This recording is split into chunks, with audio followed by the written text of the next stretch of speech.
இவ்வளோ மக்களும் ஏதாவது ஒரு பிரச்சனையில் தான் இருக்கிறோம். நம்ம ஆரோக்கியமான உணவு சாப்பிட்டாலும் ஏதாவது ஒரு பிரச்சனை இருக்குது. நீங்கள் உங்களை கூட்டிகிட்டு வந்த அந்த வாகன ஓட்டி வண்டி டிரைவராக இருக்கட்டும், இங்கே உட்காந்து பேசியிருக்கிற நானாக இருக்கட்டும், ஏதாவது ஒரு உடம்புல ஒரு பிரச்சனை இருக்குது. இந்த பிரச்சனைக்கு ஒரு எளிமையான ஒரு தீர்வு, அது எந்த பிரச்சனையாக வேணாலும் இருக்கட்டும், அது மூட்டு வலியாக இருக்கட்டும், இல்லை சைனஸ் மைக்ரேனாக இருக்கட்டும், கழுத்து தேய்மானமாக இருக்கட்டும், L4 L5 டிஸ்க் பல்ஜாக இருக்கட்டும், பைல்ஸு பிஸ்டுலா ஃபிஷர்ஸ், எந்த நோயாக இருந்தாலும். இப்போ பேராசிரியர் பேசிட்டு போனாங்க இல்லைங்களா, நிறைய மரபு சார்ந்த உணவுகளில் இருக்கக்கூடிய நன்மைகள்லாம் சொன்னாங்க. நம்மளுடைய பாரம்பரிய மரபு சார்ந்த ஒரு பழக்க வழக்கத்தில் சித்தர் பெருமக்கள் ஒரு எளிமையான ஒரு வாழ்வியல் முறையை நமக்கு சொல்லியிருக்கிறாங்க. அந்த வாழ்வியல் முறையை நம்ம கடைப்பிடிச்சா போதும், நம்மள உடம்புல இருக்கிற எல்லா நோயும் ஓடி போயிடும். அது எந்த நோய் வேணாலும் இருக்கட்டும். ஆங்கில மருத்துவம் எத்தனையோ பெயர்களை வைக்கிது. நம்மளுடைய சித்த மருத்துவம் நோய்களை 4448 வகைப்படுத்துது.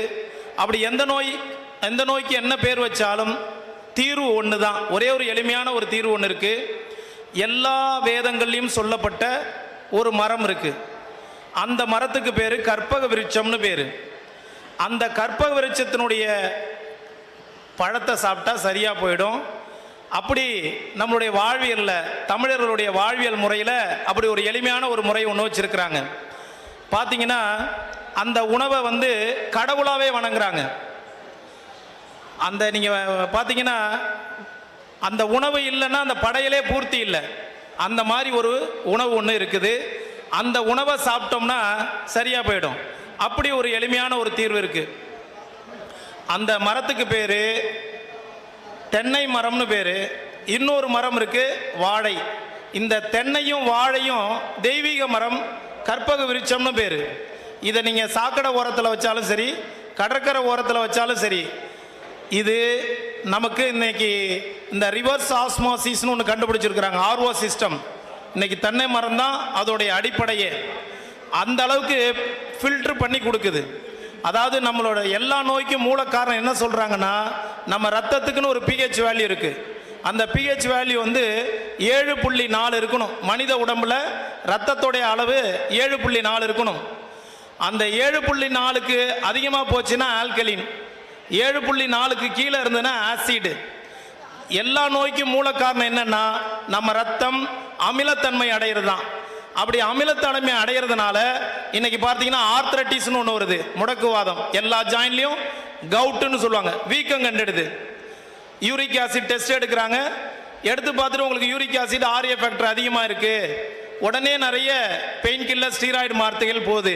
அதெல்லாம் ஒன்றுமே தேவையில்லைங்க. எளிமையான தீர்வு இந்த தேங்காவும் வாழைப்பழமும். நம்மளுடைய தமிழ் மரபில் அது இல்லாமல் கிடையாது. அது பார்த்தீங்கன்னா கும்பத்தில் வச்சு அதை கடவுளாக வணங்குறாங்க. இன்னைக்கு படையலில் பார்த்தீங்கன்னா தேங்காய் வாழைப்பழம், நீங்கள் வடை பாயசம் வச்சு சாமிக்கு படைச்சாலும் தேங்காய் வாழைப்பழம் இல்லைன்னா அந்த படையல் பூர்த்தியே இல்லை. அந்த மாதிரி ஒரு தெய்வீக உணவை நம்மளுடைய மரபில் கொண்டாந்து சித்தர் பெருமக்கள் எப்படியாவது இந்த மக்களை சாப்பிட வைக்கணும்.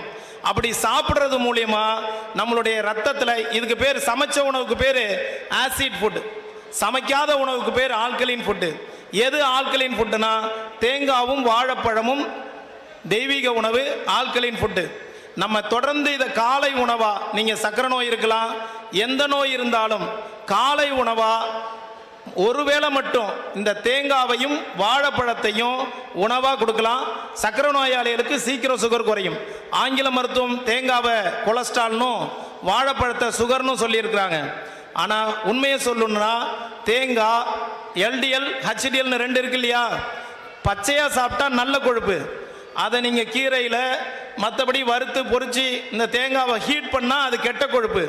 அதில் தேங்காயையும் வாழைப்பழத்தையும் பச்சையாக சாப்பிடும்போது நம்மளுடைய ரத்தத்தில் இருக்க pH வேல்யூ மாறுது. இது வெறும் பேச்சு மட்டும் இல்லை, இது நிரூபிக்கப்பட்ட ஒரு மருத்துவ முறை. என்கிட்ட வரக்கூடிய எத்தனை நோயாளர்களுக்கு, குறிப்பாக இந்த சோரியாசிஸ் எக்ஸிமா இருக்குது பாருங்க, யானை தோல் படை, மீன் செதில் படை, அந்த மாதிரி நோய் உள்ளவங்களுக்கு அவங்க எல்லா சிகிச்சையும் பண்ணிடுவாங்க. நிறைய டெர்மட்டாலஜிஸ்டையும் போயிட்டு ஆயிரக்கணக்கான ரூபாய்க்கு மருந்து மாத்திரைகளை வருடம் முழுக்க சாப்பிட்டுட்டு இருப்பாங்க. என்கிட்ட எங்கேயோ கேள்விப்பட்டு நம்மகிட்ட வருவாங்க. நானும் ஏதோ மருந்து கொடுப்பேன்னு நினைப்பாங்க. கேட்பேன், இது எத்தனை வருஷமாக இருக்குன்னு கேட்பேன். எனக்கு 14 வயசுலேருந்து இந்த 40-45 வருஷமாக இருக்குதுன்னு சொல்லுவாங்க.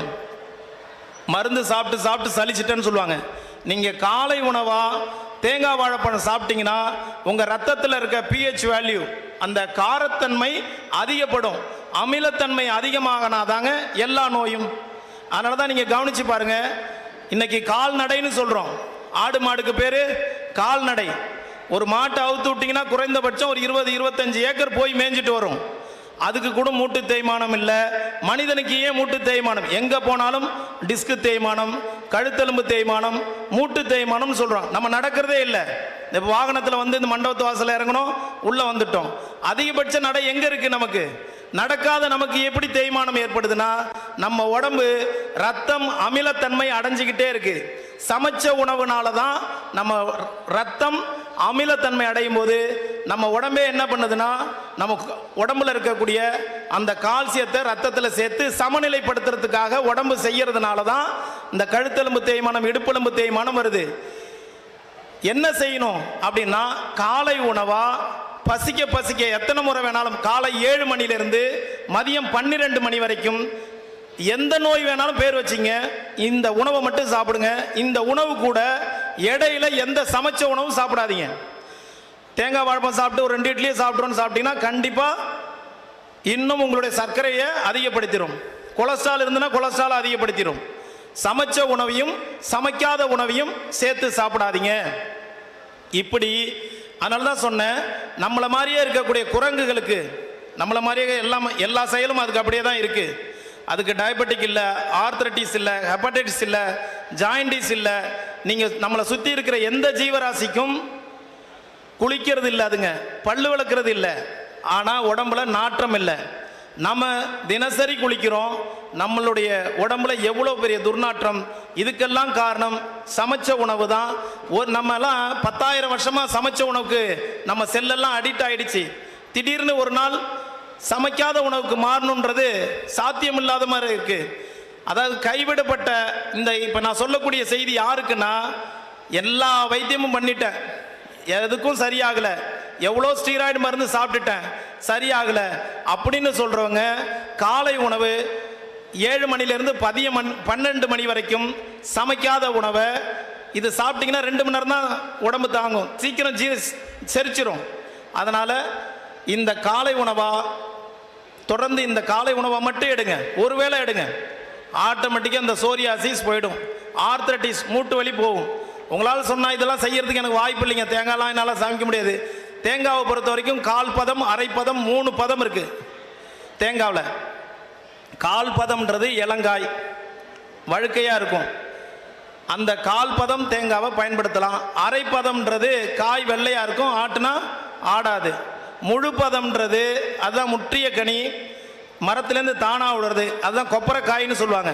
இன்றைக்கி கிராமத்தில் நண்டுவாக்கிலி கடிச்சதுன்னா ஒரு கொப்பரைக்காயை மென்று சாப்பிட சொல்லுவாங்க, உடனே அந்த நஞ்சு போயிடும்.